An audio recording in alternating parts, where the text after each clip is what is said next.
now for our first featured reader of the night. Corey Gruber is a traveling composition slave. For fun, he rides bikes. Well, that's not true. He has actually never ridden a bike in his entire life. That's not true either, Corey. Corey Gruber is a big fat liar, you guys. Welcome, Corey.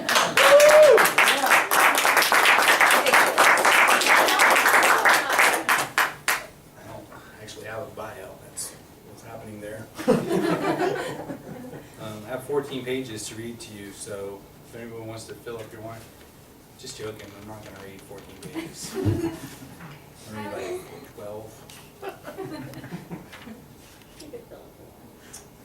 This is a story I've been working on called The Widow, and it is about me. I'm just joking. It's not about me. Liar. Liar. Picking up on this. What's the camera here for? I didn't think that was part of the deal. I didn't. It's looking right at you too, just right in there. Are you comfortable? Do you need us to turn it off? Okay. All right. Good. We'll talk you through it. Go to this side here. It's faster.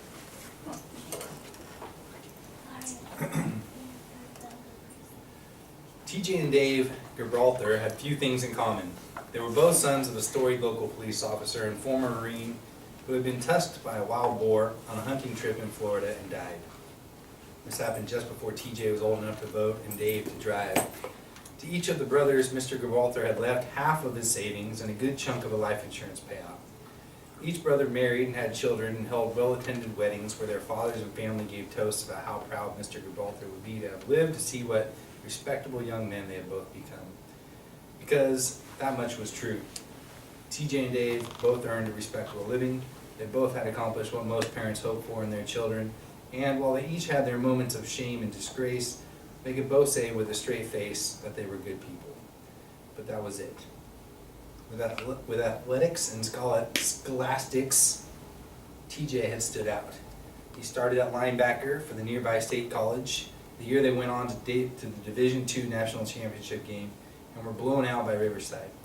There was a section of wall at the local Applebee's dedicated to him, which touted his tackles record as having stood for longer than any other local player's record. With the money his father had left him, TJ had purchased an aged, if not run-down house near the courthouse in the center of town, which he and his wife had set to renovating themselves. The renovation, although slow-going and having contributed to a considerable financial burden for him and by extension his family, had been a great source of satisfaction to TJ. This and his work. He taught history at the high school, where occasionally he lectured his students about moving away from home and going off to college and experiencing the real world for themselves. And despite the wholehearted conviction with which he gave these consternations, TJ could not help but feel somewhat disingenuous, for in truth he knew nothing of the real world, and had himself only made it as far away from that small town as the university, 30 miles away. To his students, that might have been all the real world experience they needed, but for TJ it was not. When discussing World War II, he waxed nostalgic about the images in their textbook of Europe. Some afternoons, if his wife was out running errands and he had the house to himself, he would turn on Flight, a regular program about the public broadcast channel that involved nothing more than video footage taken from a migrating bird's perspective. The episodes followed these birds as they migrated from Canada to Mexico, from England to France, from Morocco to Spain. Dave was tall and lanky and grew his dark curly hair down to his shoulders. He had played drums in the high school band and later for a bluegrass quartet every Friday night at the Carriage House. Never very good in school, even before his father had died, but certainly after, Dave avoided college except for what classes he needed to become a GM specialist and certified smog technician. To Dave, education was the practical knowledge of learning a trade. Everything else was just a waste of money, of books, of classrooms, and teachers. After almost a decade of full-time work at the shop in town, Dave started his own business. He bought the old Shell station on the highway and, in a matter of a year, turned it into the most respected of the town's 4 auto shops. In his spare time, he took to rebuilding and customizing old race cars. With his 2 sons, he began building and racing his own modified sprint cars at the local racetrack on Friday nights in the summer. Dave built a house on an acre of land on Riviera near the county line where he had plenty of room to work on his machines without bothering anyone and without anyone bothering him. Sundays were saved for dinner at their mother's. Sometimes their wives came, and usually the children were there, but on this particular occasion only TJ and Dave sat at the table. Miss Gibraltar made fried chicken and served it with mashed potatoes and country gravy and mixed vegetables. Dave was pouring a river of gravy over his potatoes, but TJ was turned around in his seat watching images of American troops battling insurgents on a blurry desert landscape on television. Particulars of the news program covered the plight of the American troops to protect a museum in Baghdad from looters. "World's going to shit," said Dave. "It's what we're making it," said TJ. "Looks to me we're trying to save it," said Dave. "Looks to me it wouldn't need saving if we hadn't torn the country to shreds." "Shreds," said TJ. "Enough," Miss Gibraltar cut in, and then she went to the TV and changed the channel to football. "No more politics, let's just have a nice dinner." She asked Dave how work was going, and Dave told him about an old Cutlass Supreme that Mrs. Harrison wanted him to fix up. "Told her it's not worth it," said Dave. "Car's got more in repairs than—" Dave paused to chew a piece of chicken. "That was her husband's car, you know, Dave," Miss Gibraltar said. "It's probably just in his memory she wants it done." I know, said Dave, "but that's silly if you ask me. Anyhow, I told her I would just— it's a plain pain in the butt, but I'm afraid it'll break her when she gets the bill." Miss Gibraltar looked worried. She was carving out a dish in her mashed potatoes to hold the gravy. She turned to TJ. "How about you, Thomas? How's work going for you?" "Work?" Dave said, chuckling. "What work?" "Classes begin next Monday," said TJ, nodding at his brother. "Mostly just meetings this week. District hired a new superintendent, and he wants to greet everyone. Same old, though." TJ forked a clump of potatoes into his mouth. "You're normally much more excited to be getting back to school," Miss Gibraltar said. "Is everything okay?"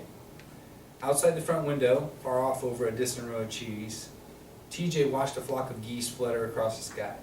He watched as the birds fell in line behind the leader in a triangular pattern, how their wings flapped tirelessly as the flock disappeared into the horizon. "Actually, I've been thinking about switching things up a little bit," he said. He hadn't meant to bring that up, but he felt he needed to avoid a conversation that involved Dave lambasting him for having summers off and not being grateful about it. "I've been thinking about teaching English overseas," TJ said. "Overseas?" his mother asked, dropping her fork against her dish. "Like China?" said Dave. "I don't know exactly," TJ said. "Just something different, you know." "I think that's silly," said Miss Gibraltar. "What's wrong with teaching history here at the high school? It's a wonderful job." Dave puffed out a scything hiss through his teeth and shook his head. He scooted his chair out from underneath him and took his plate to the kitchen. "What does Lana think of this idea?" Miss Gibraltar asked. TJ had not yet discussed the idea with his wife. He had only recently begun to contemplate the possibility of going through with the idea at all. Collie at the high school had taken a year-long leave of absence to teach English in Ireland. TJ envied her, often found himself wishing he was without so many obligations, so that he could just pick up and leave as she had.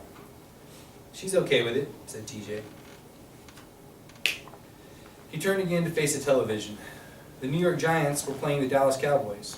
The Giants had the ball on the Cowboys' 2-yard line and looked as though they were about to score. TJ and Dave watched as the Giants quarterback Eli Manning handed the ball off to his running back, who charged the goal line, but as he reached out, the defense managed to knock the ball away and recovered the fumble. Dave hissed and shook his head, while the image of Eli Manning ripped his chin strap off, and disappointment replayed in slow motion. "You've got a beautiful house, a great job, everything you need, and you want to go get yourself killed overseas," said Dave. "I don't get it. Gonna make your wife a widow for what?" I'm gonna skip forward through even more boring stuff because there's, but I'll of course tell you what's happening. So he needs to get firewood. Of course, this is what you do in the middle of places where football's very popular. You get firewood for the winter, and so he goes to get firewood, and he thinks about black widows, and then has the firewood loaded up, and then is driving home, thinking about maybe moving to Europe. Nearing the city limits, TJ felt a tickling sensation on his right arm. It was near his bicep, and at first he figured it was probably just his shirt, but when he looked down he saw a large black widow crawling slowly into the inside seam of his elbow.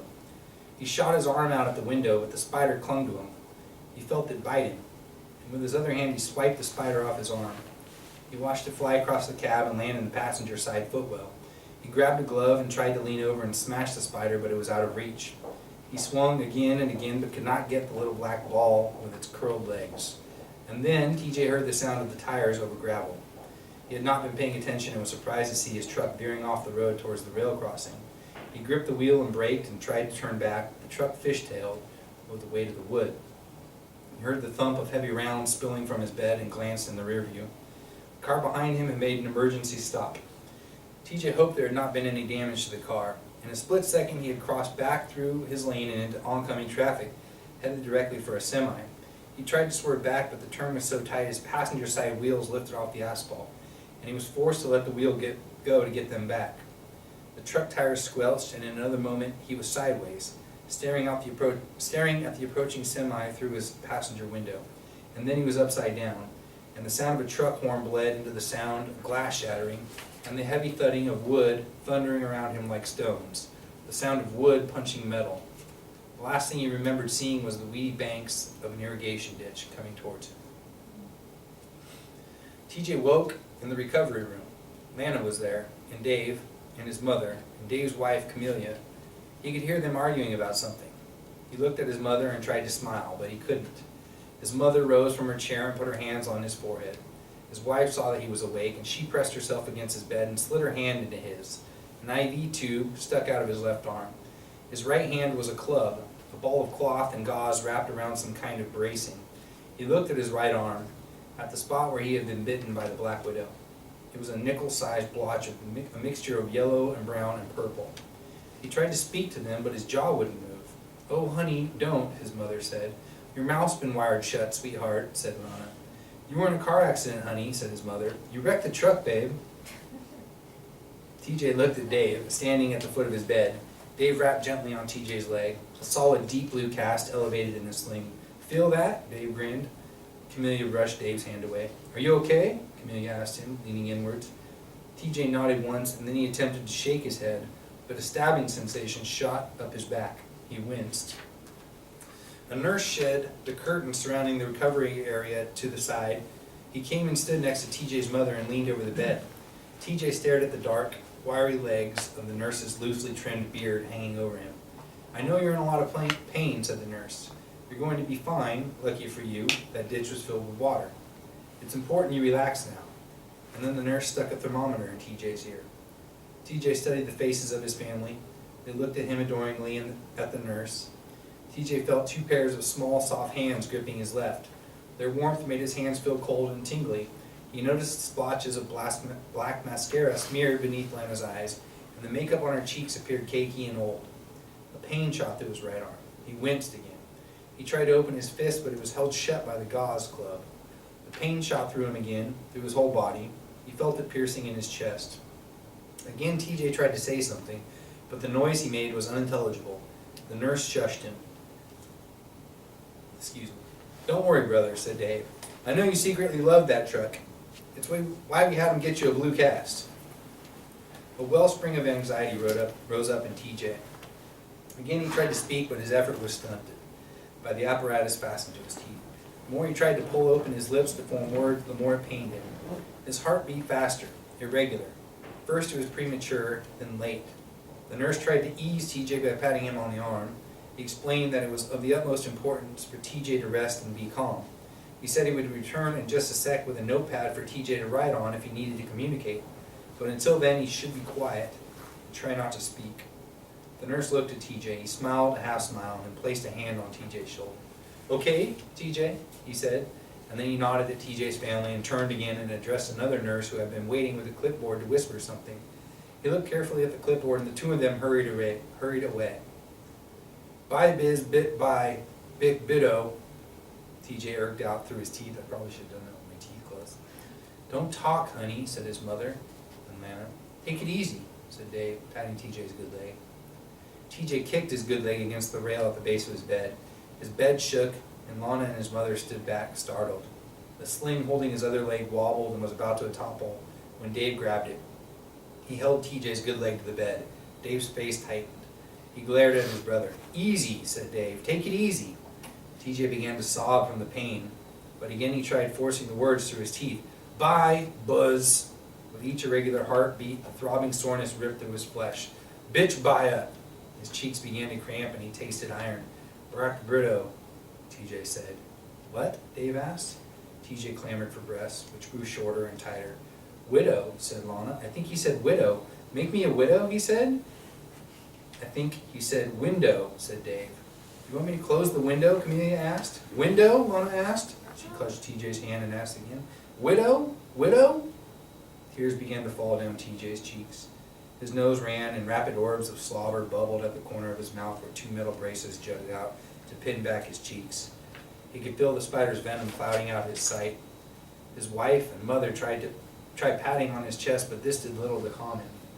They embraced him, and TJ moaned and shook them off. I think he wants us to shut that window, said Dave. Shut the window, Camellia. Shut the window, Camellia, said his mother, and Camellia ran to the window and pulled it closed. Don't worry, said his mother into his ear. For God's sake, don't worry. They stayed there. His mother and wife gripped his cold hand. Camellia and Dave held each other. Dave pulled back the curtain and peered towards the nurse's station as though checking for rain. Over his head, TJ heard the steady beeps of his heart monitor become rapid. Nurse? TJ heard his brother cry. Then the beeping became a solid tone, fleeting, as did the far-off cries of his mother and his wife, as if he was hearing them from outside his window, or remembering them as one remembers things from some distant horizon. That's it.